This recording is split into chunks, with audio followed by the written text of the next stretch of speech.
This is Orson Welles, speaking from London.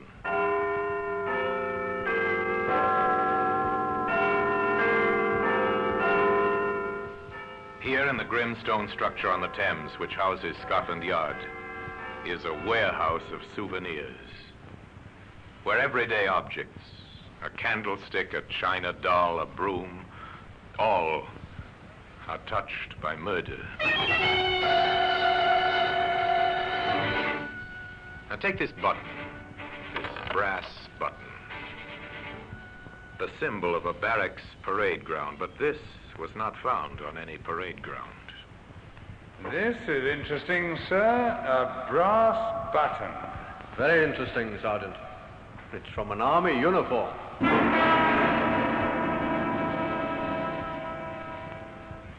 Today, that button can be seen in the Black Museum.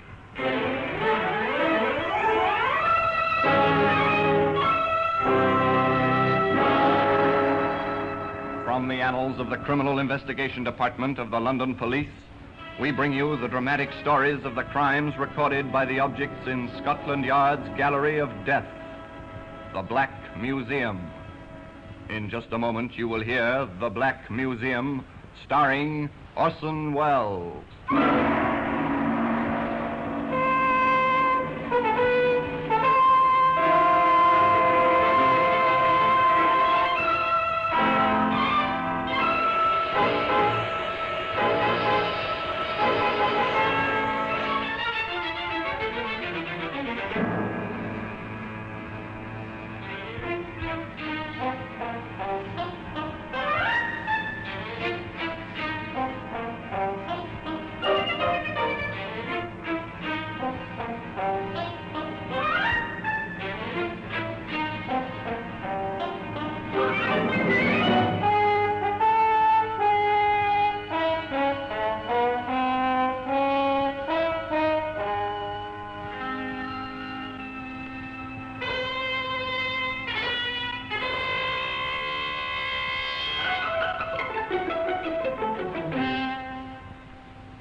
Now, The Black Museum, starring Orson Welles.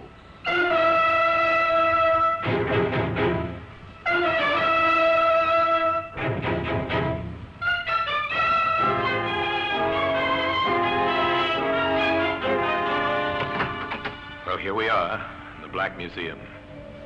Scotland Yard's Museum of Murder.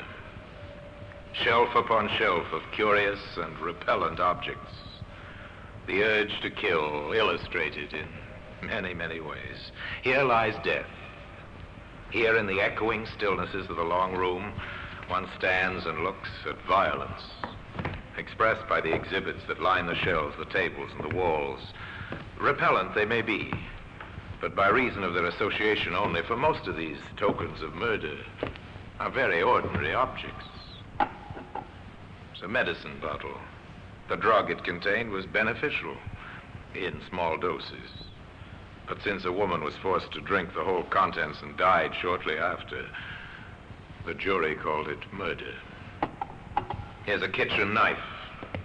No household is without one, but this knife was not used solely for kitchen tasks.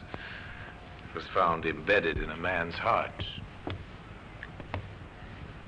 Now, here we are, the brass button. It is. It's an innocuous, ordinary brass button. This was found near the dead body of a woman. But come back with me to the beginning of this story, to a day some years ago on the common outside the Kentish village of Wayfield. A girl was sitting beneath a tree, busily sketching. She was too engrossed to hear the approach of a young soldier until he spoke. Hello? Oh. Hello? Sorry. Did I frighten you? A little. I didn't hear you coming. Oh, I made enough row. You were so busy with whatever you're doing. What are you doing? Sketching. Can I see? You'll probably laugh. No, I won't. Show me. That's very good. Do you really think so? That's fine. You must be the one they call the Swamp Girl. That's what they call me in the village. Huh. Poor, routine, dull people. You don't like routine ways of living, do you? From what I've heard, you're something of a rebel. Am I? Hmm. You seem to know a lot about me. Oh, I've heard things.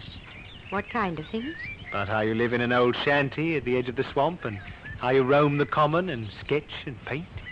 You're well informed. Well, people talk about you sometimes. I was interested. And so you came down to see for yourself. Oh, what's the matter? Couldn't you find a girl in town? Don't say that.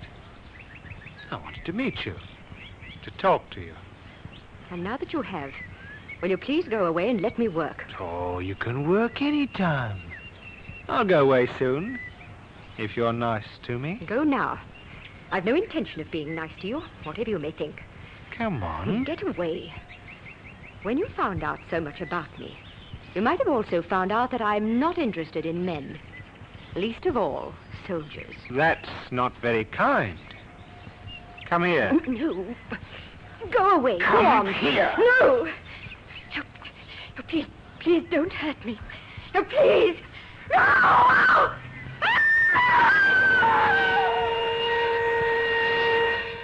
A woman screamed and cried for help on the Wayfield Common, but there was no one within a mile to hear her screams. 2 days later, in the post office at Wayfield, a letter was returned by the postmistress.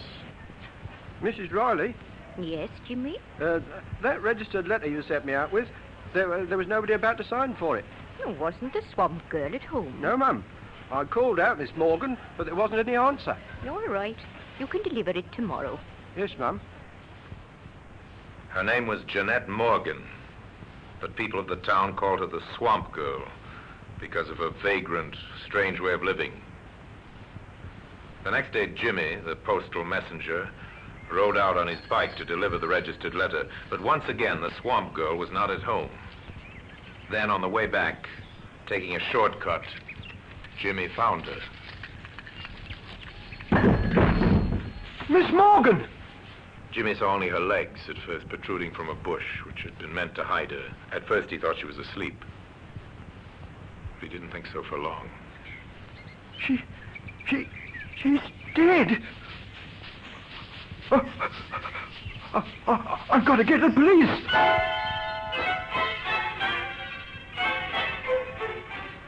Murder transforms a little village like Wayfield. All work ceases. The people gather in small groups in the streets to talk about it. Yeah, have you heard the news? There's been a murder. Aye? A murder? Yes, out on the common. Who? The swamp girl. They found her body. I was rather afraid that poor girl would come to grief sooner or later. Well, Vicar, you know how it is these days. No parental authority. Ah, more's the pity. Be that as it may, the man who did it must be found. You know, Bert, if young Jimmy Miles hadn't come upon that body like he did, it might have lain there hidden for months, even years. I wonder how it happened. Well, now, the way I sees it is this. Now in the bar of the local, they sipped their beer and discussed the sensation. Jimmy became something of a hero. He'd found the body and even now is being questioned by the London detectives from Scotland Yard. This is Jimmy Miles, sir. Hello, Jimmy. You found the body, I understand. Yes, Inspector Gallico. Was she really murdered, sir? Well, that's what we must find out. And you can help us. Oh, really? How? I believe you rode out to her shanty at the edge of the swamp to deliver a registered letter to Miss Morgan. Yes, that's right, sir. She used to get a registered letter every month. I always took them out. And she had to sign for them, of course. Oh, yes. Then you got to know her, I suppose? Well, don't tell the postmistress, but sometimes I did stay and talk for a while. Uh-huh.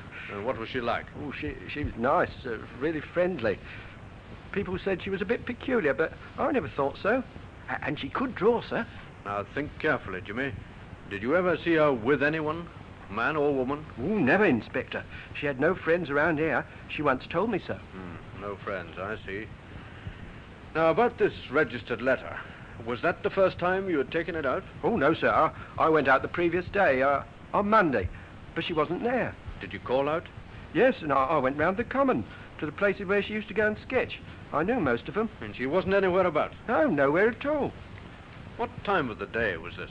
Well, I just left the post office just on 10. It's about half an hour's Oh, ride. you were out there by 10:30. Hmm. All right, Jimmy. Thank you very much. Is that all, Inspector Gallico? Well, that's all for the moment. You've been very helpful. A lucky witness, young Jimmy Miles. A break for Inspector Gallico early in the case. For with the evidence of the police surgeon, certain facts could be established. What's your verdict on the post-mortem, Doctor? Well, the cause of death didn't give us any trouble, Inspector. She was strangled. What about the time of death? That's not so easy. I'd say she died 48 hours ago, at least. Wait a minute. That means before noon on Monday. It ties in, Doctor. Good. But at what time before noon, I would not care to predict. The contents of the stomach indicate she'd had breakfast. Then sometime between breakfast and noon, she met her death. And she was nowhere about 10:30 when the postal boy brought her letter. What about that letter, Sergeant? I have it here, sir. Who is it from? It's from Mrs. Morgan of Tunbridge Wells, her mother. Money, I suppose. £10, sir. And a plea to come home and live a normal life. Poor Mrs. Morgan. Her daughter couldn't even die a normal death. The pattern of the crime begins to make itself clear. The victim's identity is known. The approximate time and the cause of death is known. Now the hunt will begin for the killer. Here is a police message. The body of a woman named Jeanette Morgan has been discovered on Wayfield Common. Evidence suggests that she met her death by strangulation sometime before noon on October the 19th. Any person who was in the vicinity of Wayfield Common on that day, or can give any information, should communicate with the nearest police station in order to assist in the search for the murderer. And in this, the police will be aided by a brass button. That same brass button that today can be found in the Black Museum. In just a moment, we will continue with The Black Museum, starring Orson Welles.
And now we continue with The Black Museum, starring Orson Welles.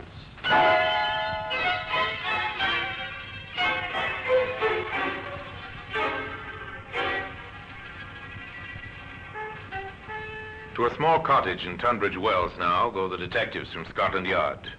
To a house with the blinds drawn where a thin, bitter woman answers their questions in a strangely lifeless voice. Yes, I knew. I knew it was Jeanette when I saw the newspapers. Why didn't you get in touch with us, Mom? Oh, I knew you'd get in touch with me if you wanted me. Besides, what business is it of mine? But she was your daughter. Was she? Jeanette's younger sister lives here with me.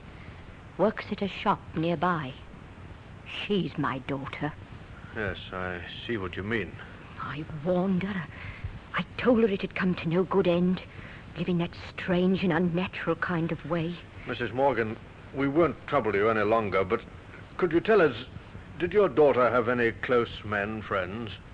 Men friends? Yes. Jeanette? I wish she had. But a boyfriend would have been too ordinary for her. She had to be different. She had to be the swamp girl. I'm sorry. Why did it have to happen to her? To me? Why? Why?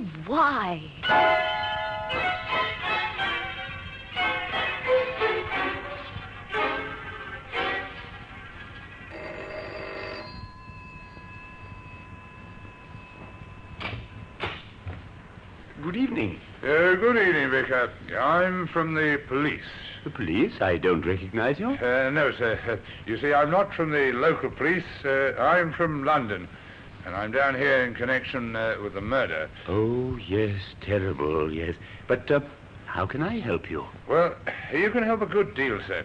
You see, the local police are pretty short-handed, and Inspector Gallagher has decided that our next move should be to make a very thorough search of the common, particularly round about where the body was found. Oh, I see. And I suppose you want some help from my parishioners?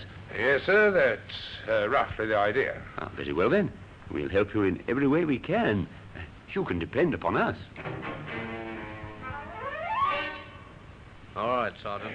Let's get on with the search. Very good, sir. You take Smart and work in from the road. All right, I'll sir. take Rogers and work in from the field side. I'll meet you by the ditch. Yes, that'll be all right, sir.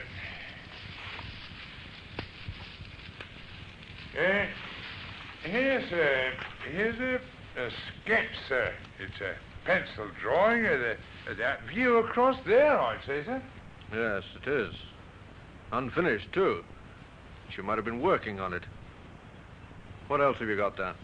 This is interesting, sir. It's a brass button. Very interesting, Sergeant. It's from an army uniform. Uh-huh. Where's the nearest camp to Wayfield? I believe there's one across the river, sir, about 2 miles away. Inspector Gallico left his sergeant in charge of searching the common and went to the army camp to enlist the help and cooperation of the commanding officer. Gentlemen to see you, sir, from Scotland Yard. Oh, ask him to come in, will you, Captain? Yes, sir. Will you come through, please? Thank you.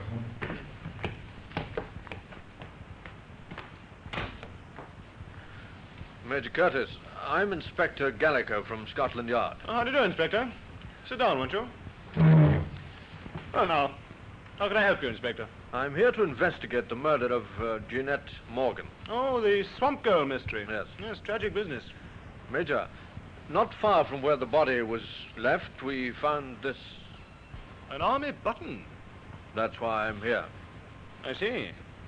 Well, I'd be glad to assist in any way I can, but permit me to hope that it wasn't any one of my men. How many men are there in camp here, Major? Well, at the present time, our unit's strength is 120. We're an engineer section, as you may know. 120 men, huh? Mm-hmm. I wondered if any of them has a button missing from his tunic. Well, if you wish, I'll order an immediate inspection. Not yet, sir. You can assist me in another way first. Oh? How, Inspector? Well, I want a list of all those absent from camp on Monday morning. Oh, that should be easy. There's no leave on any week morning. If anyone was away from camp, it must have been for a special reason. Anyone at all, between the hours of 7 in the morning and 1 o'clock. Well, the adjutant can help us there. I'll get him to make out a list of all those away from camp on Monday morning immediately. The commanding officer was away a short time, and on his return he brought with him a piece of paper containing a list of names. He gave it to the London detective.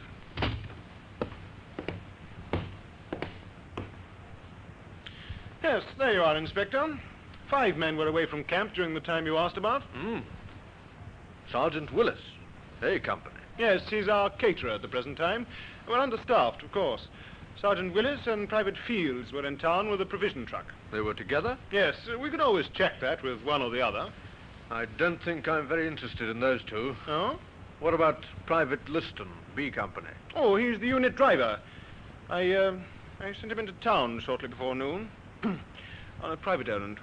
Shortly before noon, Well, that leaves 2. Corporal Paul Ferris? Oh, he's our mailman. He leaves every morning at 8 o'clock and drives the mail truck in to pick up the unit mail bag. From the Wayfield post office, I suppose. Yes. What time does he generally return? Oh, sometimes by 9. Though on occasions he has to wait for registered mail, you know.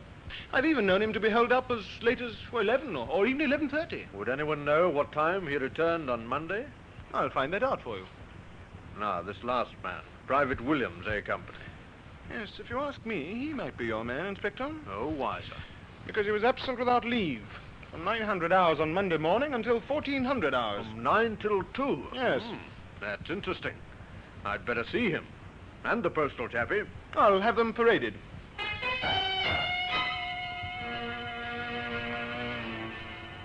Corporal Ferris, Private Williams, this is Inspector Gallico from Scotland Yard.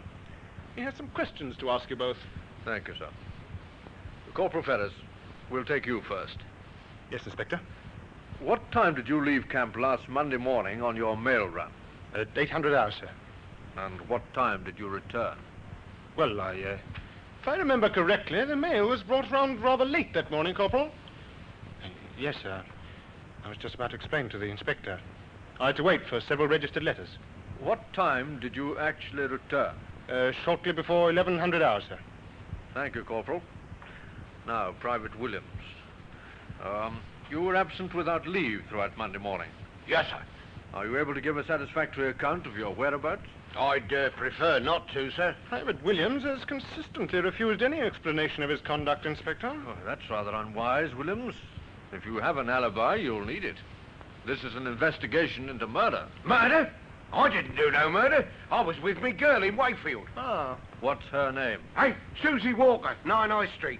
You asked her if I wasn't there.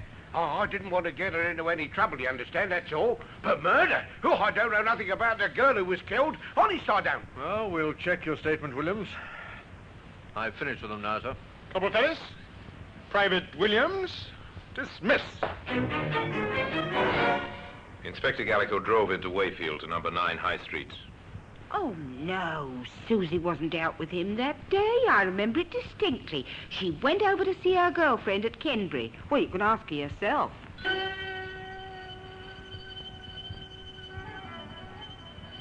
Susie Walker was a small, frightened girl, the counterpart of Private Williams. Oh, Inspector, I hope he hasn't done anything wrong up at the camp in not telling them where he was. Oh, that'd be terrible. He wouldn't tell a lie, I know that. I'm sure of it. You see, we'd had a quarrel, and he wanted to see me. I didn't dare let Mother know, so I made up a story about it. She confirmed his alibi, and Gallico went next to the post office to interview Mrs. Riley. Just one inquiry I'd like to make, Mrs. Riley. Oh, anything at all, Inspector. Anything. To think of that poor girl. And my Jimmy Miles finding a body. Mrs. Riley, can you recall offhand whether you had any registered mail for the Army unit on Monday? Registered mail on Monday. Well, I couldn't remember offhand, Inspector, but I'll have it here in the book. Wait a minute and I'll look it up. No, there was nothing on Monday. There hasn't been a registered letter for the Army since last week. Then the postal corporal wouldn't have been delayed on Monday morning? Oh, not him. He was in for his mail bag and out again quick as you like. Didn't even stop for a chat. I remember that now. What time would he have left here, Mrs. Riley? Can you give me any idea? I can give it to you right on the dot. It's come back to me quite plainly. We open at 8:30. Corporal Ferris was here waiting when I arrived to open up. 8:30. And he didn't stay? No, not more than a few minutes.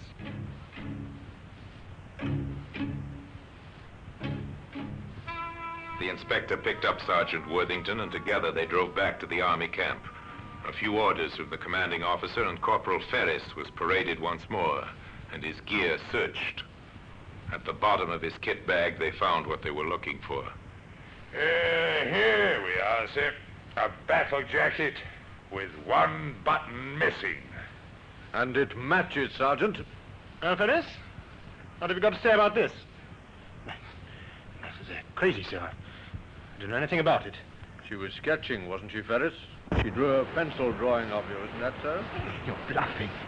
She didn't do any drawing of me. It was a landscape scene. A landscape scene, yes, so it was. And that fact has never been mentioned in any of the papers. Only the sergeant and I knew that, Ferris. And the killer. Paul Ferris was taken into custody, charged with the murder of Jeanette Morgan, the swamp girl.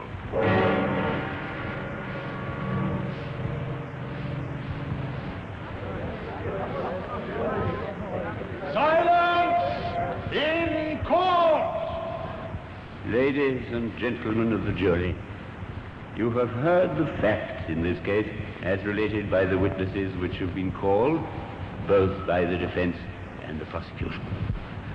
The prisoner stands before you accused of the crime of murder, a particularly brutal murder, a murder without motive. But lack of motive is not necessarily a defense.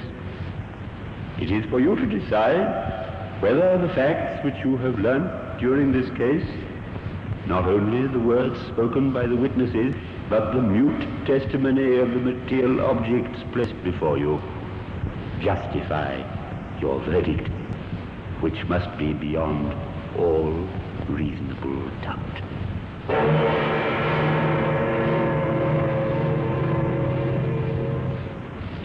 The brass button and a slip of the tongue led to his downfall.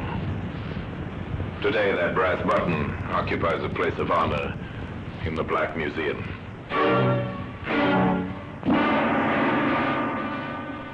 Orson Welles will be back with you in just a moment.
Now here in person is Orson Welles.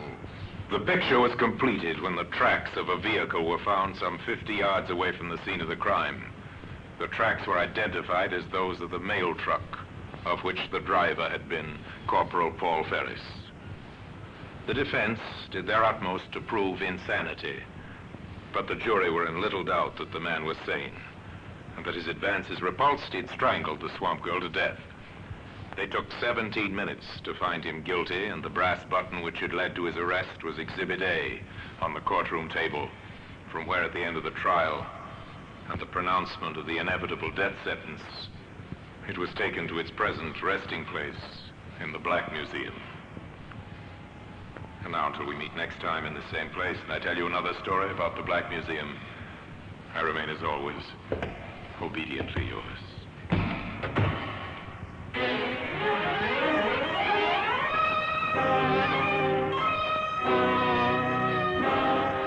The Black Museum, starring Orson Welles, is presented by arrangement with Metro-Goldwyn-Mayer Radio Attraction. The program is written by Creswick Jenkinson, with music composed and conducted by Sidney Torch. Produced by Harry Allen Towers.